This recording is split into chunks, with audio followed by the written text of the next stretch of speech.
Top of the morning, my Cadillacers. Top of the morning, kinfolk. It's the Cadillac Talk Morning Show. I am your host, Macaroni, Big Tony Jones in the building. Salute to everybody watching this morning. Wherever you are in the world, I send you number blessings, prayer, health. I hope your family's good, your health is straight, and your finances even better. You know what I'm talking about? And if it's the first time checking in, let me know what state, what province, what street corner, what penthouse in the sky you checking in from, because we worldwide, and it's nothing but love, y'all. This morning, we got some things going on. Oh, shit. Hold on a second. Let me fix this screen, because it's going to do this all day if I don't fix this shit. Hold on a second, y'all. There we go. I'm not dealing with that shit today, bro. All right, there we go, because I'm not dealing with that this morning. All right, now I look good. I feel good. I feel like somebody's child. We got some shit to get into this morning. Sundays, y'all know the deal, man. International news. But what's taking over the globe is what's been going on in Minnesota. All right, now yesterday's live, we couldn't come to the conclusion of whether or not the officer was struck by the vehicle. That's what we had left off. It's very close to determined now. You know what I'm saying? I'm just setting up a monitor. Y'all give me a second. It's very close to determined. So what we're trying to figure out is, right, what exactly happened? I got a breakdown of exactly what happened with an angle that could show us exactly what it is. I got my own opinions. Now, we got a breakdown of the officer. Man, that nigga's different. When you hear about him, you're gonna be like, oh man, I wasn't expecting this from him.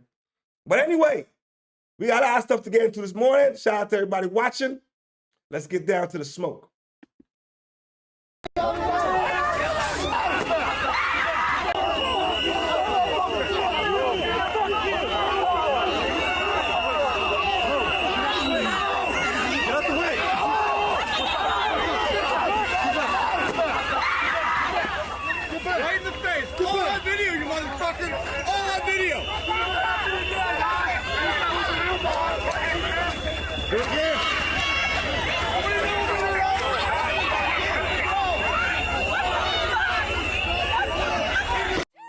The ICE agent who fatally shot protester Renee Good in Minneapolis is a Trump-supporting Christian and war veteran who has a Filipino wife, according to family. Jonathan Ross has been identified as the agent who opened fire on Good on January 7th after the feds allege she tried to mow him down with her SUV on the suburban street. The 43-year-old is believed to have worked as an ICE agent since at least 2013. Based in Minneapolis full-time, he is a member of the ICE ERO Special Response Team, a specially trained tactical unit, law enforcement sources told the Post. As anti-ICE protesters... How the fuck is he ICE agent with a Filipino woman? That's the first thing I said. I said, oh, the shit. I thought, what's y'all trying to get rid of these people? I don't know if she's a citizen. I don't know that part. But if she's Filipino, I started thinking, well, maybe you just... I'll get to that point. When we get there, I'll get to that point. I'll get to that point. Protests erupted across the country in the wake of the shooting. The agent's family rushed to his defense, telling the Daily Mail, "You would never find a nicer, kinder person. He's a committed, conservative Christian, a tremendous father, a tremendous husband. I couldn't be more proud of him," his dad, Ed Ross, said. The Iraq war veteran married his wife, who hasn't been identified publicly, in 2012. Ross's dad said his son's wife was a U.S. citizen, but wouldn't say how long she's been in the country. In the past, the wife has shared photos on social media of herself posing alongside a U.S. Border Patrol helicopter. The details... So maybe she's a citizen. They don't know how long she's been in the country. That's kind of fucked. Man, you in the wrong profession. You can't be talking about ISIS and then you got a Filipino. Good morning, Lady T. Salute to you this morning. Salute to you on a Sunday morning. No talking about... what we say? I was about to ask the same thing. The first thing that struck my mind was he had a Filipino wife and ISIS, or ISIS, or whatever you want to call y'all niggas. ISIS, I don't fucking know.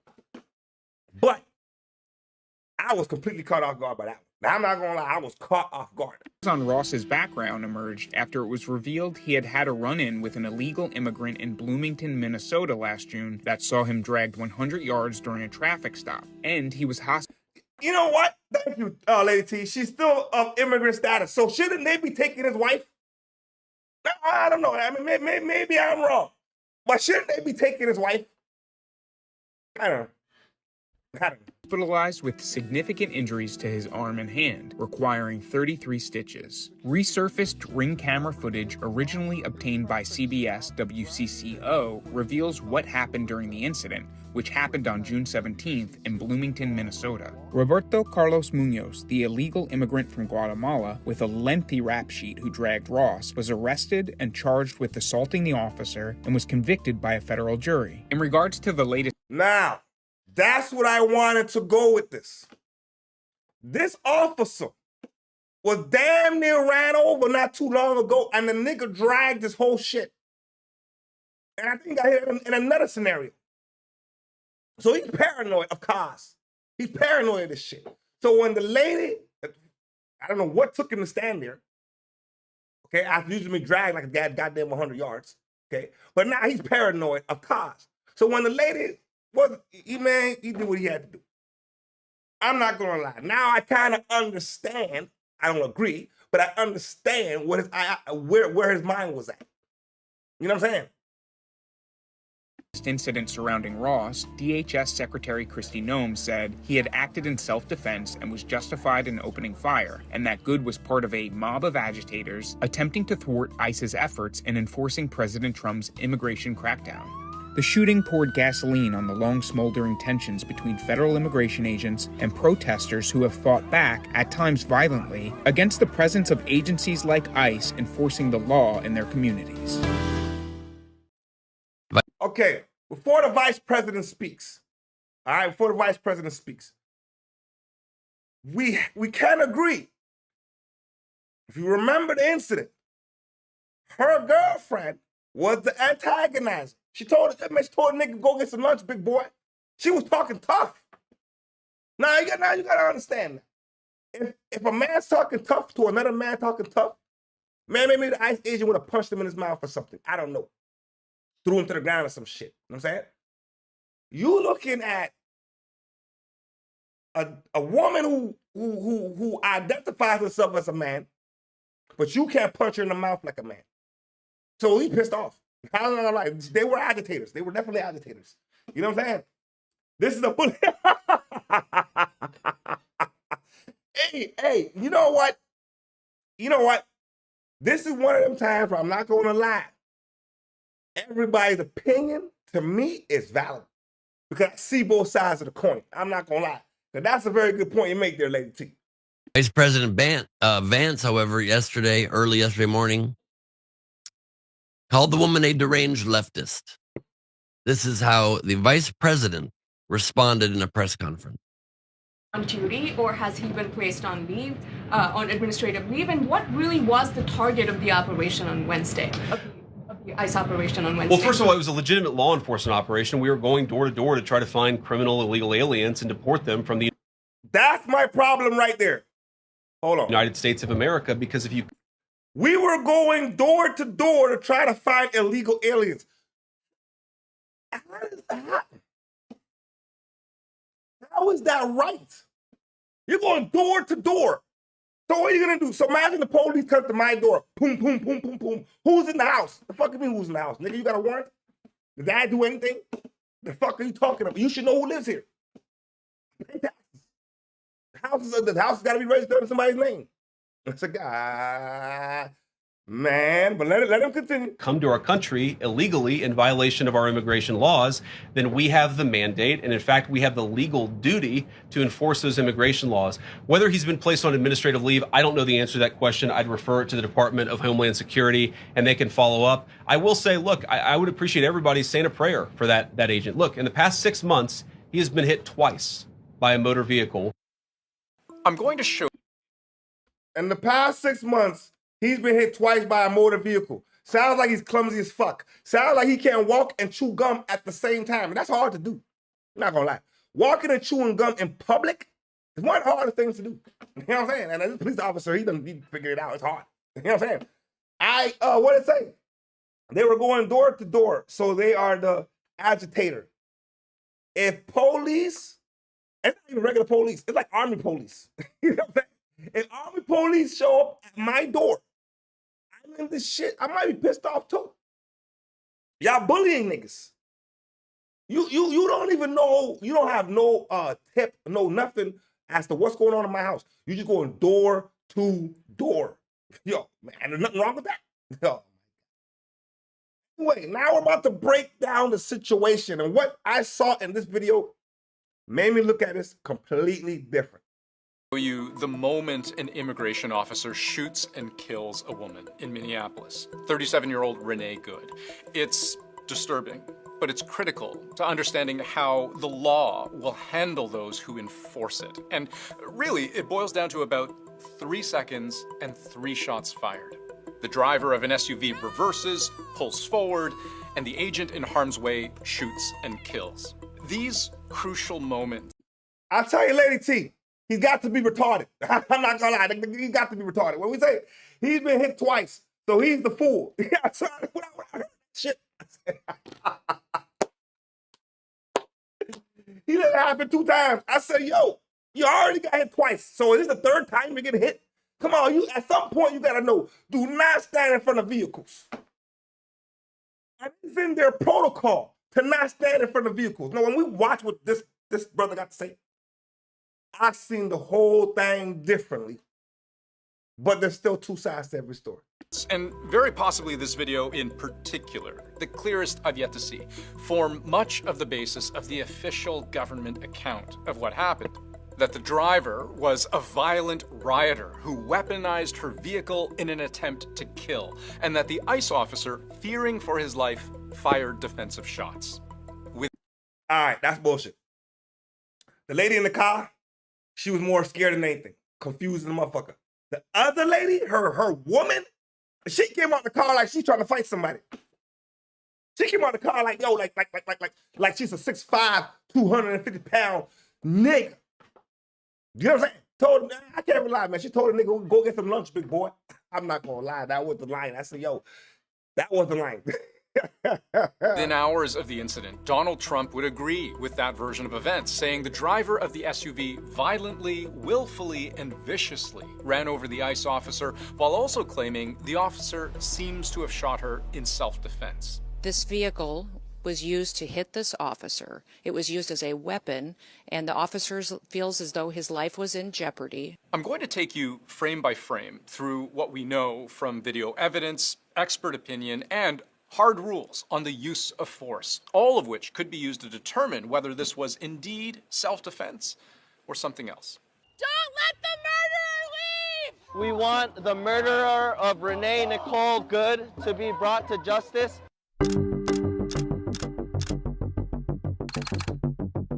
According to the Department of Homeland Security, ICE agents were carrying out a quote-unquote targeted operation in Minneapolis, and the official account is that civilians were trying to block them in. Video of the shooting. Yo, these are a targeted thing. Targeted, they were going door to door. That's the one thing I said, partner, they lied. The vice president himself said they were going door to door. I don't know what kind of operation that is. I don't know what kind of operation that is. But I don't wrong those people for barricading the goddamn street because y'all niggas want to go door to door and bully people. They got to have their way to protest that shit. Shooting about to unfold appears to support this, with this dark red SUV blocking the road. And these are ICE agents approaching the driver's side. Oh, hell nah. See, I didn't see that part there. Nah, that changes everything. Oh, fuck. That just changed everything. They were being antagonized. Listen, bro, even though the ICE agents are fucking wrong, they're doing a job. The job was sent from the president. So no matter what we say about the job is the job, okay? So I can't say anything about the door story. I can't. I can't. It's a job. But this lady was parked goddamn horizontally, blocking the entire road. That changes everything. To me, that changes everything. Because what you're saying is you want the smoke. Yeah, you want the smoke. You park your car in a way to say, yo, nah, nigga, this is why the vice president them can say they're fucking extreme leftists or whatever they call it. And I can see what they say that now. I'm not gonna lie. We can see from this other angle, the SUV is actually parked here for some period of time. This man right here is the officer who within moments you will see drawing his gun. He's filming the car, walking around it, then disappears out of frame. Back to... All right, he's stupid. After you done already got hit by 2 cars, you're snooping around another car? Hey. The other angle, the armed hooded agents approach, ordering the driver blocking their way to get out of the car. You can see here the reverse lights go on. Just a split second before, this ICE agent puts his hand on the door handle.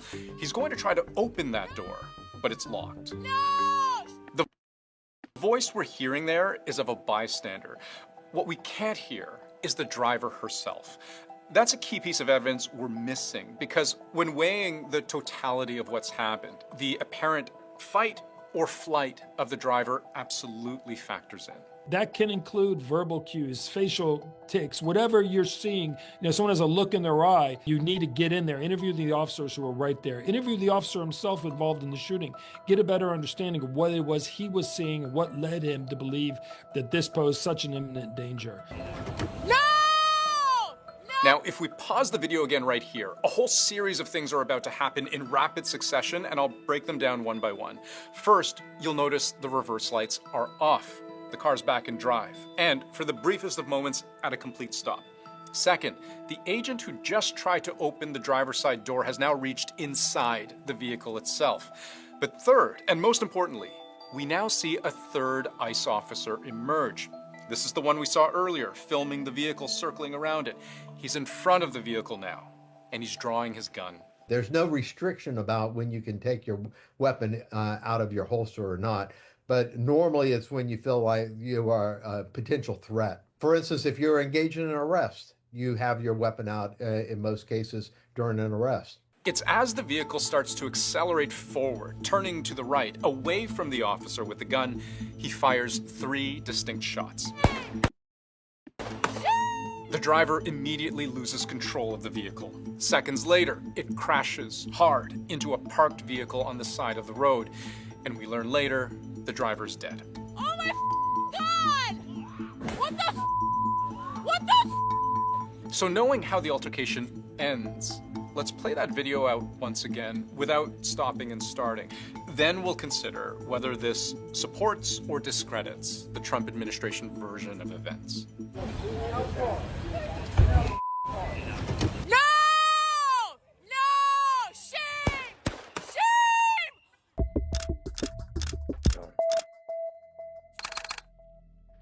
In considering the federal narrative of what happened, let's go from easy to hard. Recall the story told by the President of the United States that the driver of the SUV... Yo, I'm still... What was that? What was that? He was already getting ready. He came around the corner out of her peripheral. Yo, bro, that nigga is like he disappeared. He came around the corner, then we didn't see him, then he popped up again. I think if she wanted to hit you, she would have just went straight. You could see the car. But I don't think the car hit him. I personally don't think the car hit him. I think why he shot her is because he done been in this situation twice within the last year. We just saw a car drag him. So he's like, God damn it, it's not happening again. You know what I'm saying? I can see that part. Is it right? No. Is it right? No, it's not. Violently, willfully, and viciously ran over the ICE officer. It is incorrect to say the ICE officer was run over, because he wasn't. He's on his feet in front of the vehicle as the driver hits the gas. He appears to almost jump out of the way, and by the time he's firing his second and third shots, he's clear of the vehicle's path. He's still standing. Ding, ding, ding, ding. That's all I had to see. He jumped out the way, you saw it. By the time he's letting the second and third shots off, the car is already spun off. So That is not an accurate depiction of what they are telling us. That's what I'm saying. What she caused it. He shot her 3 times. There you go. Shot her 3 times. I don't see how she caused that. I really believe it's the history of what he's already been through that caused him to react like that. I think if it was another officer who had not have been dragged just the other day, who had not been knocked down by 2 cars, because now you got to think in his mind, I don't trust nobody in a car. So if that car is coming towards me, I'm letting it off, based off of what he's been through. Is it right? No, it's not. But I can understand where his mind was at. But I don't think he got hit. He jumped out the goddamn way. He jumped out. What? He panicked? He panicked too then. Yeah, he did panic. He panicked. You know what I'm saying? His first shot was before she could even take off. The second was malicious. He was in his feelings. Definitely the history of behind it. Yeah, he was in his feelings. He was like, it wasn't about the lady. It was about the situation. And about the other situation compounded in his mind. So now he's saying, yo, fuck that. It's not the third car that's gonna get me like that. You get what I'm saying? And unfortunately, the lady lost her life. But the lady has to take some kind of responsibility. Why are you blocking the road? If she wasn't, listen, bro, if they would have gotten their cars and left, none of this shit would have happened. But y'all was blocking the road. Y'all was sitting there. That's where they're gonna say you're trying to be antagonist. And then you got your lady there who thinks she's a man, telling motherfuckers, yo, go get some lunch, big boy. God damn it. You gave him too much firepower to say, nigga, he ain't do nothing wrong. Even as the driver loses control, and within seconds, he's walking towards the car after it's crashed. What we can't be sure of at this point is whether he was actually clipped by the car. Trump's account is that the officer took time to recover in hospital, and he offered this video as proof that the officer was indeed hit. From this angle, it does seem possible that he was, but it's not conclusive. The video is so grainy, and honestly, it's hard to tell whether the compression of the zoom is just making it look like he was hit, or whether he was actually hit. Going back to this angle, it's still... Lady T, you got a point. He said she was 100% wrong for blocking the road, but he escalated it. Goddamn right he escalated it. The only... See, in a normal conversation, how we gonna look at it, that's absolutely correct. But now with this nigga's life on the line where, yo, they want you tried as a murderer, 2 wrongs don't make it right. I don't know. To me, I would give him a manslaughter charge. You know what I'm saying? I don't think it was a murder like he premeditated it. I would go with manslaughter. You know what I'm saying? And it happened like it was a spur of the moment, but shit just happened. You know what I'm saying? Because it escalated fast, man. it escalated fast, man. And we can't say that what he did was right, because we saw he let off the 2 extra shots for no reason. Not totally clear to me whether he was or wasn't. It's hard to tell if he's pushed back by the car or he's simply jumping back out of the way. In any case, the real legal question at hand isn't actually so much about whether the officer... Listen, that car never hit him. You didn't see how he walked off perfectly? That nigga walked off comfortably. Comfortable. No limp. Nothing. The nigga walked off comfortable. You know what I'm saying? That car could not have hit you. If a car hits you, we gonna know about it. You gonna feel it. You know what I'm talking about? Was run over. It's whether he was justified in shooting and killing the driver. As he was crossing in front of a vehicle, which the training says you shouldn't do that. You shouldn't cross in front of a vehicle. And whether the training was followed is one thing to consider. This policy directive from the Department of Homeland Security states, DHS law enforcement officers should avoid intentionally and unreasonably placing themselves in positions in which they have no alternative to using deadly force. Translation, if you truly believe the subject you're dealing with is a violent and dangerous... Yo, Lady T, I'm telling you, the lies that they tried to spill on this one, I'm not gonna lie, man. Listen, I was the captain of the debate team in high school. So I have this thing where no matter what I do, I got to see both sides. Because in the debate, you got to tell both sides, the for and the against. We got a comment here. All right. It says here, what time to recover? After he was shot, he walked over to the car. Meanwhile, the ICE officers against agents ran to the crash car. He jumped out the way while shooting. He did all of that and did not look like he was hurt at all. Then he walked comfortably into some gold vehicle and they took him off. Because they know the backlash was coming. All that time, he's walking comfortably. So when they tell us shit, we got to look at it from all angles. Because I feel like there's some right in what they're saying, but there's some spin-off from what they're saying.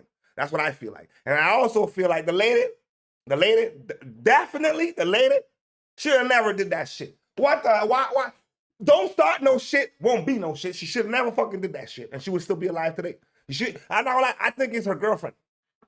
Yeah, that lady seemed like an antagonizer. She told the nigga, again, I'm gonna repeat it, go get some lunch, big boy. Her attitude cost her girlfriend's life.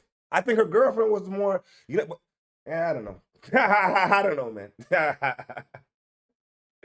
I'm glad he said that. I was questioning if they get training for this kind of stuff. They're supposed to be trained in de-escalation. A police officer's job is not to escalate. It's to de-escalate at all times. To de-escalate. And then we heard what the man said. In your training, you do not stand in front of a vehicle.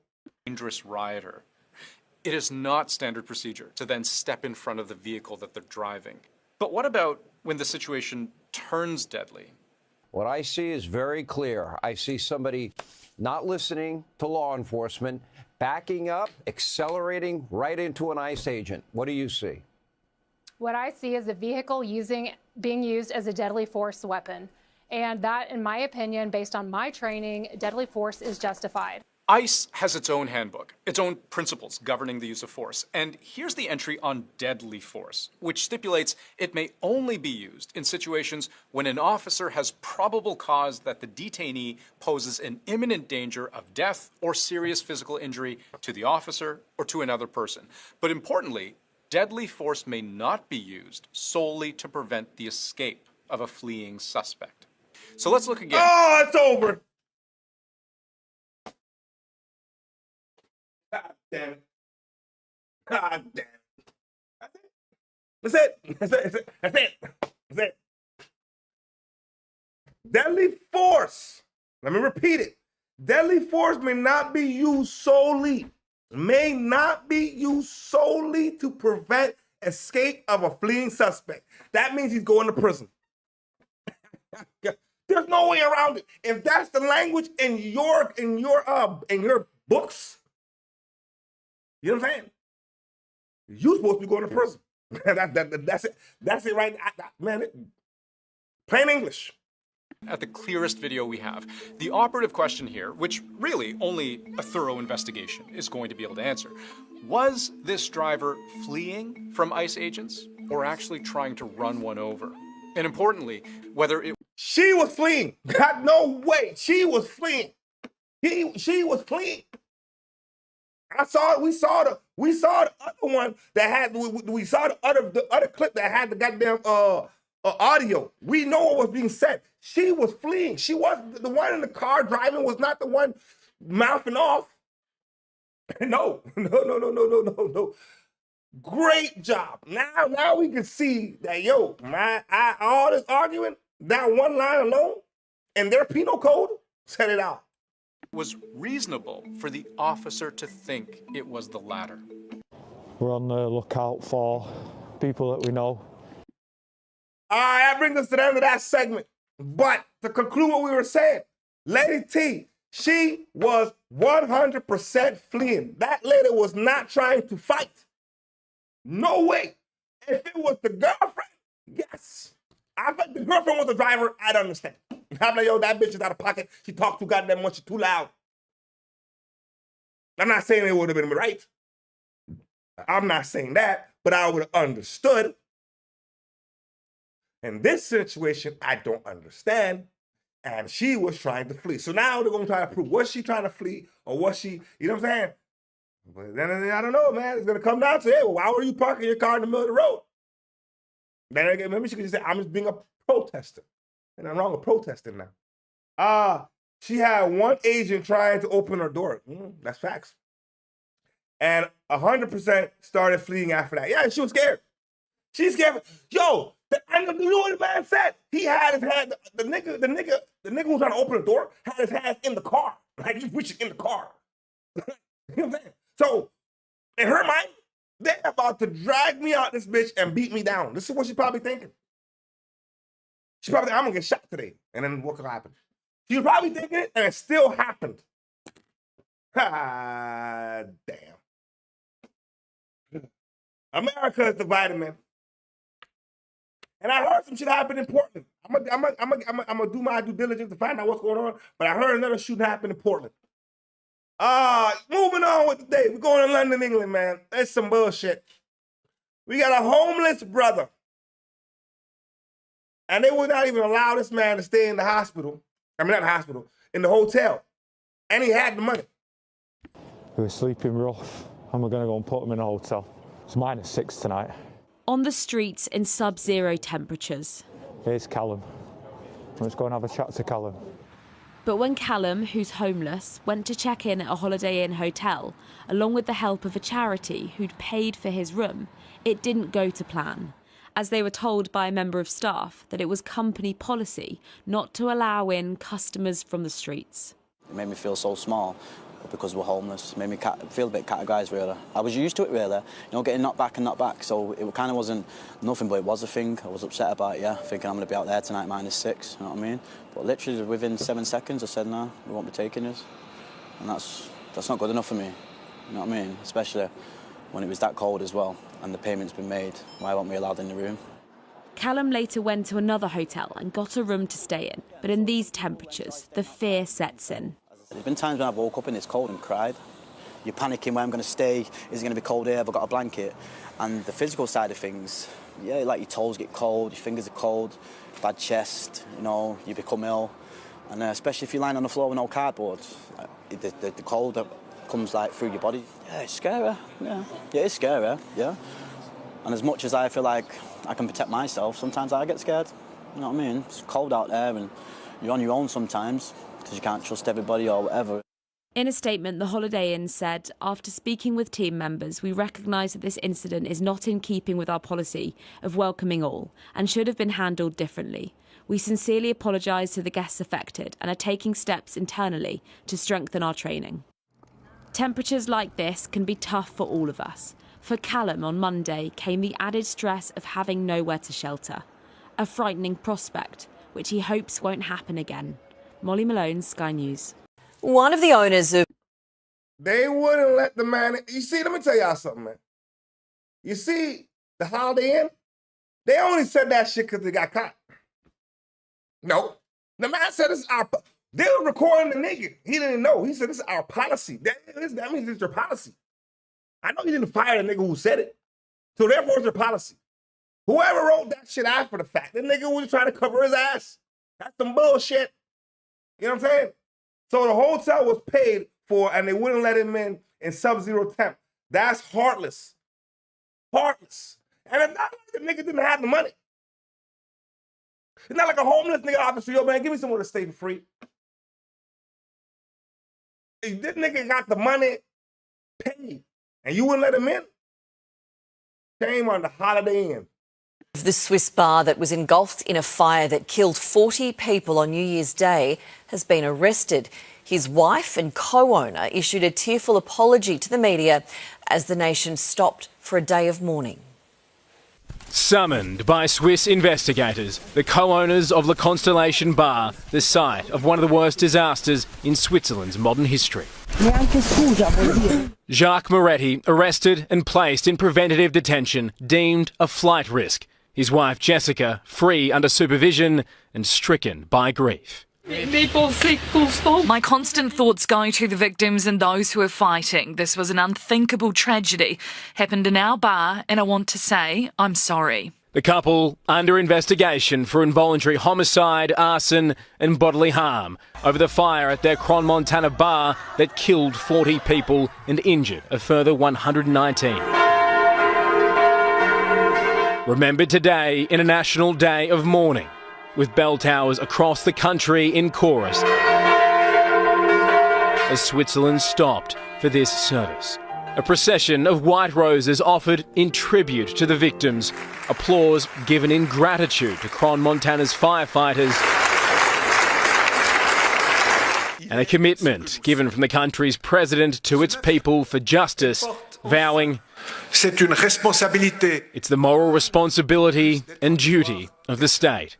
In London, Ben Downey, 7 News. That was a horrible, horrible situation that happened in Switzerland to those children. Horrible, horrible situation. So, somebody has to be held accountable. Now, unfortunately, I'm not going to act like he did it on purpose. It was an accident. It was an accident. But they still got to do the investigation and find out where the shit went wrong. And then, I mean, unfortunately, he does have to be held accountable. I do commend his wife for coming out and making that statement and pouring out her emotions, because it does show that, listen, they really care. You know what I'm saying? Some people, shit like that will happen, they don't give a goddamn fuck. They're only worried about that they losing money. So I think it's bigger than money. You can't bring the children back, but we mourn with Switzerland. You know what I'm saying? We mourn with Switzerland. You know what I'm talking about?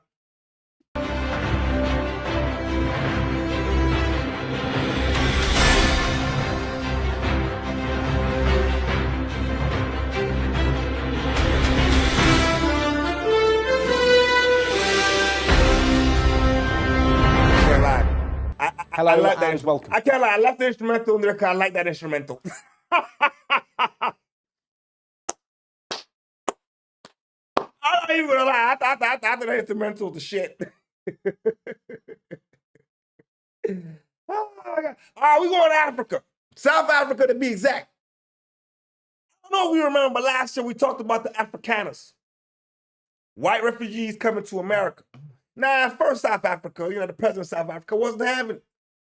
I don't know. Somewhere along the way, nigga had a change of heart. Letting them white folks go. Let's get down to the smoke, man.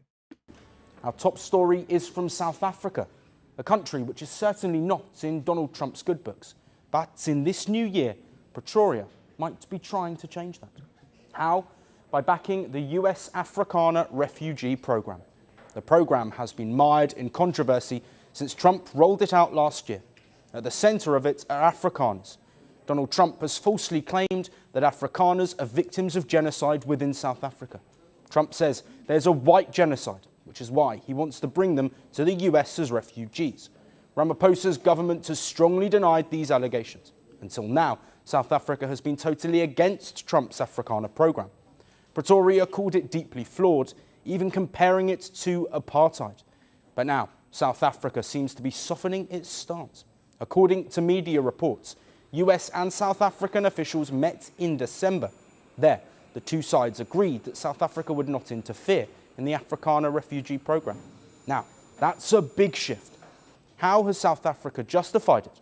Well, according to media reports, Pretoria said that though it did not agree with the unsubstantiated white genocide claims, South Africans have the right to move to whichever country they want to, and the government won't interfere. Man, what he's saying is, if y'all want to leave, get the fuck out. He's not saying the genocide. He's not agreeing with the genocide. But what he's saying is, if y'all niggas want to leave, go right ahead. Lady Dewey said, yes, the wife did a great job showing her remorse. You can tell she was going to grieve for a while for many parts of the situation. For her, man, I can only imagine how she feels. You're gonna lose your husband going to prison.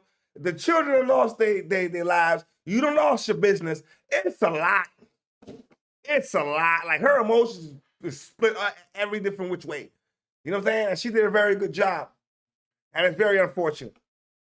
Very unfortunate. But back to the situation here, right? I'm going to say this. Them white folks was getting slaughtered. They was taking their land, their farms, they were slaughtering them. The argument is, well, y'all white folks ain't supposed to be here anyways, it's our land. But then that's like the Indians saying, nigga, get the fuck off. The Indians want they want their land back. You know what I mean? It can go many different ways. I just don't agree with people being slaughtered. Whether they're white, black, green, purple, I don't give a fuck. You know what I'm saying? So I don't think the president gives a fuck that the white folks are being slaughtered. I think what he's saying is, if y'all niggas want to leave, leave. This reported agreement comes just weeks after South African officials raided a US refugee centre in Johannesburg. 7 Kenyans were arrested and deported. Pretoria accused the Kenyan nationals of working illegally on tourist visas. 2 US refugee officers were also briefly detained. The raid drew the Trump administration's fury. The US called it unacceptable and slammed South Africa for interference. Washington said that despite the raid, its refugee program remains unaffected. The US State Department has claimed an uptick in the number of Afrikaners arriving in the US. It said that more Afrikaner refugees arrived in the US in December than any previous month, and even higher numbers are expected in January. Around 1,000 Afrikaners have arrived in the US since May 2025. Since Donald Trump took office last year, ties between South Africa and the US have nosedived, and there have been no signs of improvements ever since. Last year in May, Trump hosted Ramaphosa at the White House. The meeting quickly turned into a showdown, with Trump accusing the Ramaphosa government of discriminating against white people and snatching the land.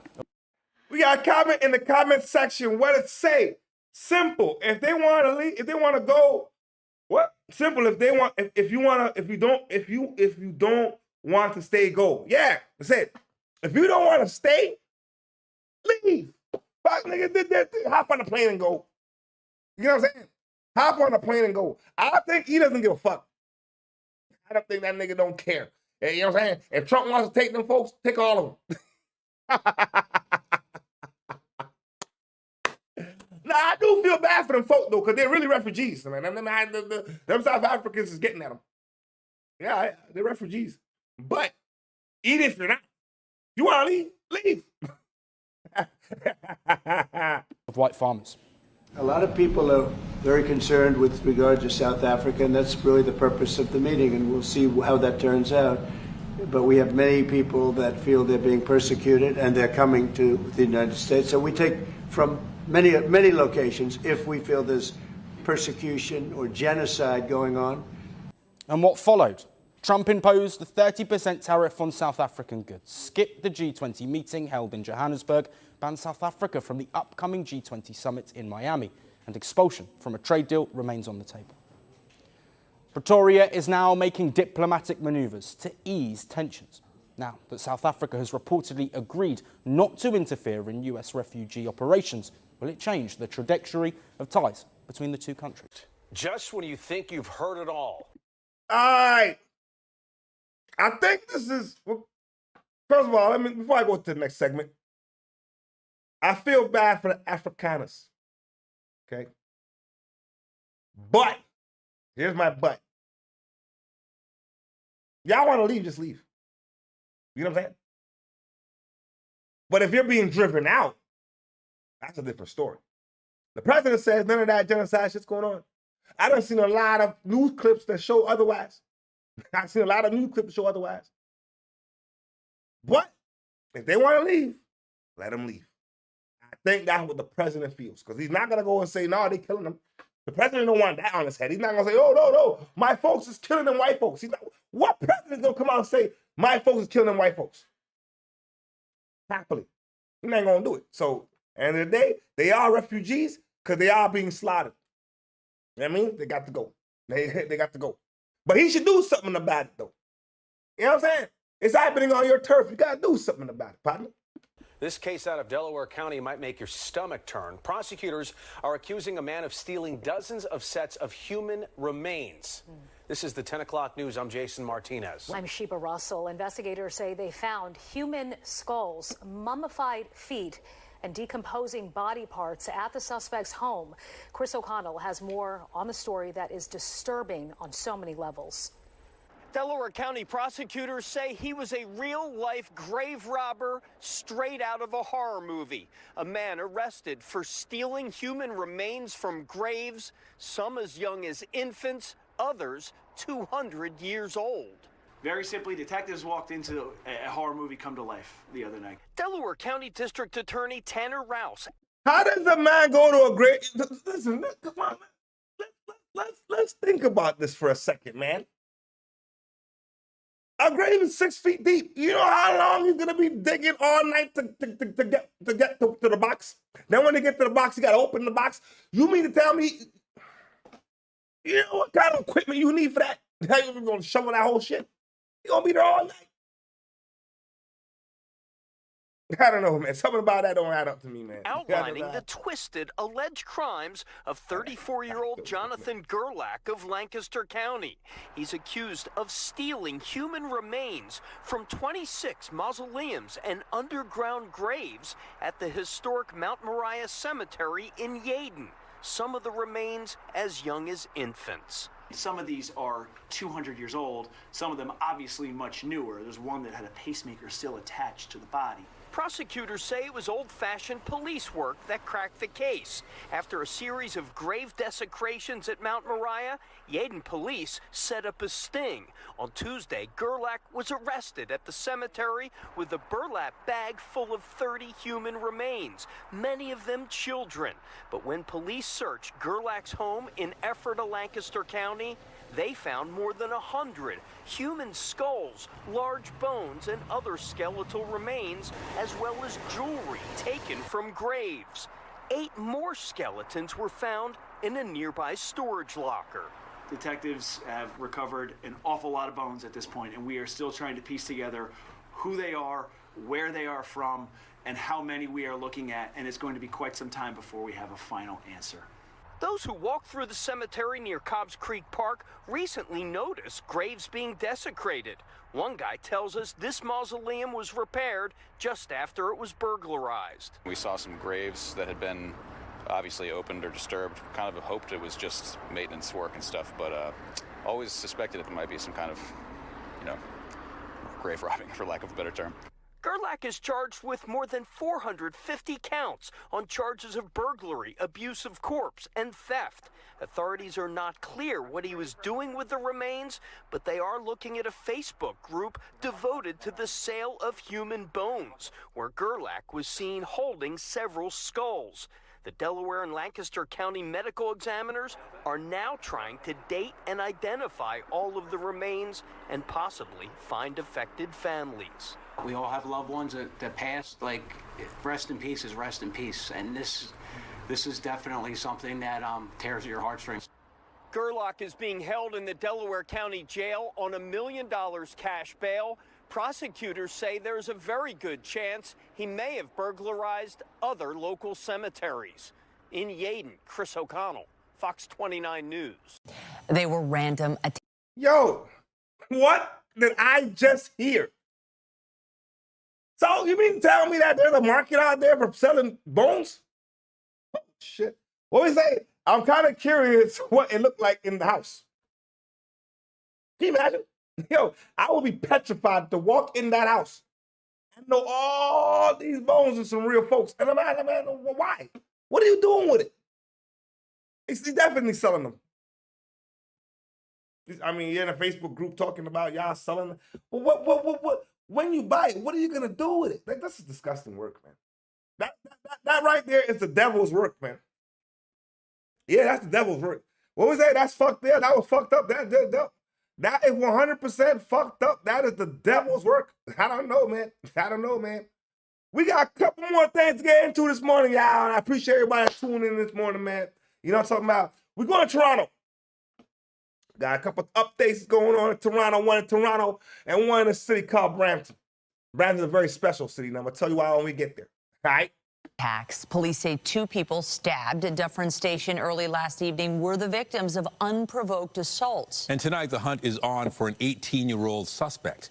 CTV's Mike Walker has been following the story. And, Mike, you've obtained video that shows one of the victims being attacked. That's right, Nathan. That was the second incident. Both of these stabbings happened moments apart. The first one actually inside the subway station. The second one happened right here on Bloor Street West, which was captured in the surveillance footage we're about to show you. This surveillance video shared with CTV News captures a random attack. A man approaches another man from behind and appears to stab him in the leg. The victim quickly clutches their leg as the suspect runs away. Last night I go for people screaming. This store employee who didn't want to be identified says the attack happened right near her business on Bloor Street West near Dufferin just after 4:30 Wednesday afternoon. Police say the victim in the unprovoked attack was a 47-year-old man. Canada is not like same before.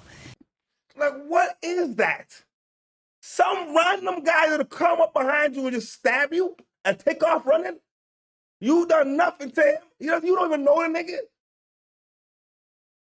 Yo, man, what the fuck is going on, man? Canada's not the same, bro. It's not the Canada I remember in the 90s, man. No, it's no safety, honestly. What we say, AT? The devil's work is the right thing to say. Yeah, well, that man is crazy.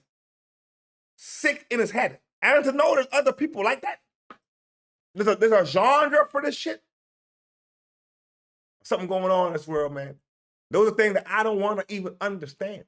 You know what I'm saying?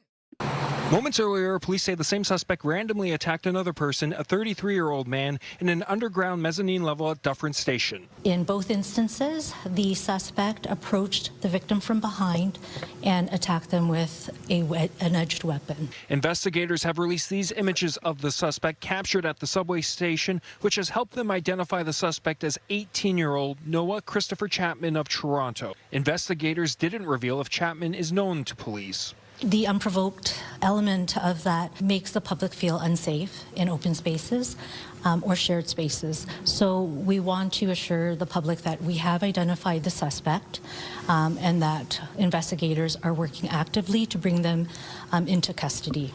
Both victims were treated in hospital for non-life-threatening injuries. Police confirm they are not known to the suspect. I just can't get a mental grasp of what is really going on in some people's minds that's provoking them to this type of just random anger. These two violent and random attacks have left some people who live and work in the area on heightened alert.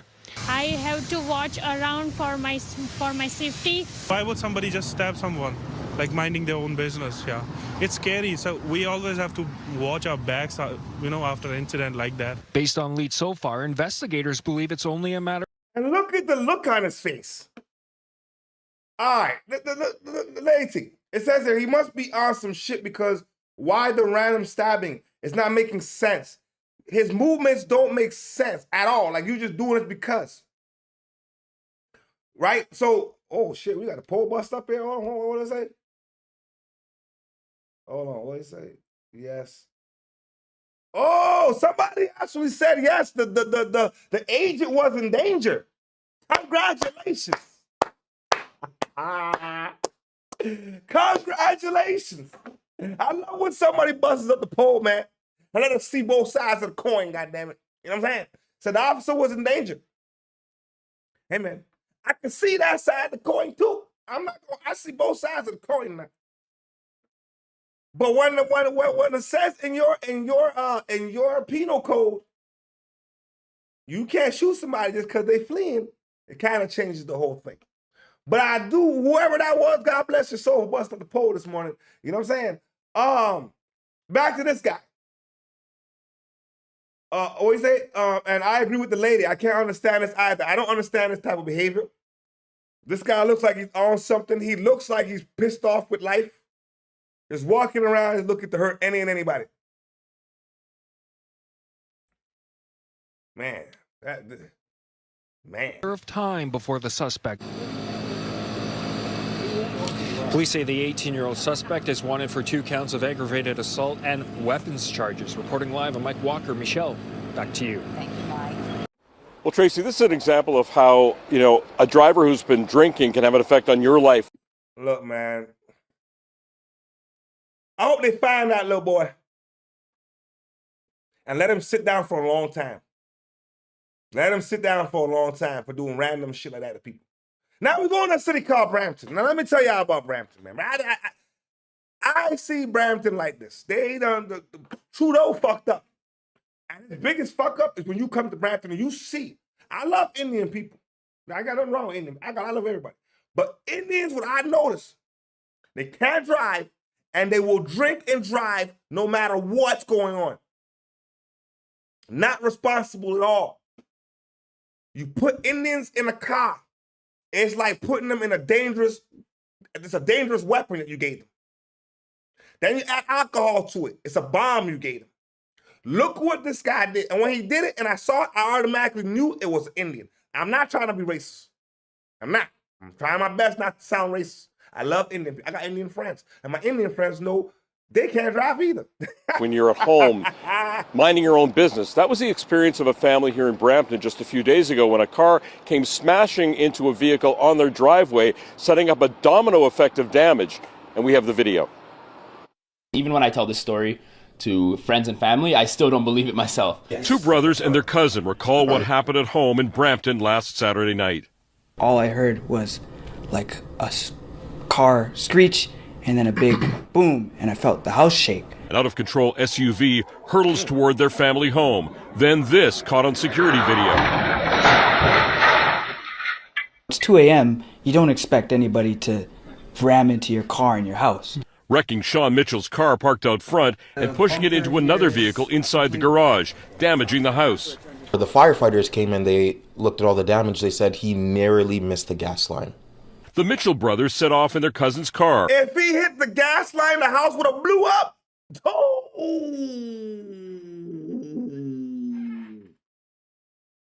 And then look, the son of a bee took off.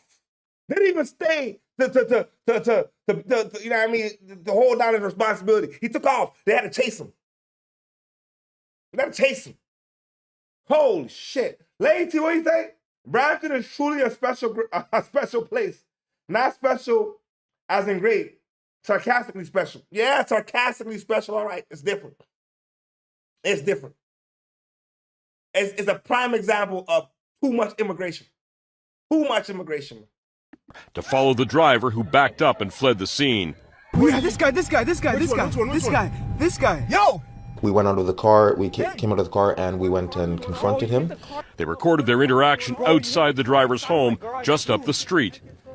He was kind of all over the place trying to get up all in our face, trying to convince us not to, call the police. You can hear the driver's voice on the video. No, I was just to leave. As soon as he came out of his car, I knew he was drunk.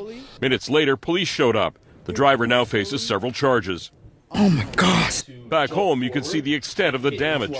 In here, it pushed into our stove and then also squeezed. Oh, we got a comment here. Whoa, okay, I like this. Hold on, let me open this up. I like this. Hold on, let's see where we're going with it. It also says, unless they pose an immediate threat to you or others, he was hit by the car, and watch a comparable situation. Officer Amy Caprio. Ooh. I gotta see that. I'm gonna have to watch that. You know what I'm saying? I didn't see that one. You know what I'm saying? I didn't see the Amy Caprio. I gotta see that. You see what I'm saying? But what you're saying is accurately correct. Accurately correct. You know what I'm saying? Accurately correct. Oh man, I'm gonna be honest. Philip, man, I'm gonna be honest with you, bro. A part of me sees that, bro. I can see that he was probably scared because the stuff he done been through, getting hit with the other cars. And then at the same time, it's like, well, bro, why are you? I don't know, man. 3 shots was a lot. 3 shots, but he was probably scared what he was going through. I don't condone it. But I see both sides, though. It's kind of funny. I kind of really do see both sides. And one side, he was scared. And one side, bro, you kind of hopped out the way of the car. But Philip, I'm gonna check out that situation though. I'm gonna check out that the Amy situation, man. I appreciate the comment, big dog. You know what I'm saying? Let's continue back to where were we here? Oh yes, the crash. He's the metal. The flush-mounted refrigerator was forced back 17 inches from the wall. The cupboards and appliances need repairs. No one was injured, but the close call left its mark. you think that you're safe from any vehicular harm or accidents or anything while you're in your home, but this showed us that that's not true, right? When drinking and driving are combined, the outcomes are unpredictable. Driving is a privilege. When drinking and driving are combined. Oh, God bless, Philip, man. I appreciate the super chat player partner, man. God bless, man. Wherever you are in the world, I say you nothing but love, blessings, prayer. I hope your family's good, your health is straight, and your finances even better. You know what I'm talking about? I appreciate you, big dog. You know what I'm talking about? Philip James, man, I appreciate you, bro. Drinking and driving is never a good thing. Drinking and driving and being Indian, it's over. It's over. And I live in a city where I see a lot of. Now I'm not a racist guy at all, man. I love every single person, man. I don't care what color you are, man. To me, I'm too old school for that racist shit. You know what I'm saying? Too old school for that. You get what I'm saying? Right is right, wrong is wrong. That's how we gotta live in the 2026 and love each other, man. All this stuff happening with the lady is totally unfortunate, man. She should have never lost her life. The ICE situation, and they're going door to door. It's not right. People should have a right to protest. People should have a right to protest. You know what I'm saying? Peaceful protest, people, though. Because then it gets sticky when it's not peaceful, because then they can try to flip the script on us and say, officer safety. So in order for them not to flip the script on us, because they always do, let's keep the protesters peaceful. You know what I'm talking about? Lady always say, look at the road too. Look at the icy snow. They stay drinking and driving, causing accidents and killing people in the accidents, speeding. These are the things that happen all the time in that city called Brampton. And it's bad. And it's to the point, when I saw the clip, I already knew. Car accident, hit the house, Indian. No other race was gonna do that in Brampton. It's not a racial thing. It's an immigration thing. And this is happening all across the globe. I heard the same thing in London, England. The immigration over there is bad. They're letting everybody into these migrant hotels. And they're living comfortable in the migrant hotels. While the regular folk got to work hard every day. You know what I'm saying? But I appreciate everybody. What do you say? Right is wrong, right is wrong. That's what it is, Philip, man. Right is right, wrong is wrong, player. You know what I'm saying? And this time, that's how we got to live, man. And treat each other with respect. You get what I'm saying? And that brings us to the end of the segment this morning. Sundays, you know we do it. World news, international news, right? We'll be back at it again on Wednesday, 9:30 a.m. We got videos going on throughout the week, throughout the day, Sunday, tomorrow, Tuesday. And this time of day, I shout out to everybody who popped in on the chat. Lady T, salute to you this morning for always tuning in, for being a day one. I appreciate you. Philip James, my player, my partner player, man, salute to you. I say you nothing but love, partner. You know what I'm talking about? I appreciate the super chat. You know what I'm talking about? I hope you have a great day, and I hope your family's good and your health is straight, man. And that brings us to the end of the day. Y'all go ahead and enjoy y'all Sunday. And as always, play on, player, play on.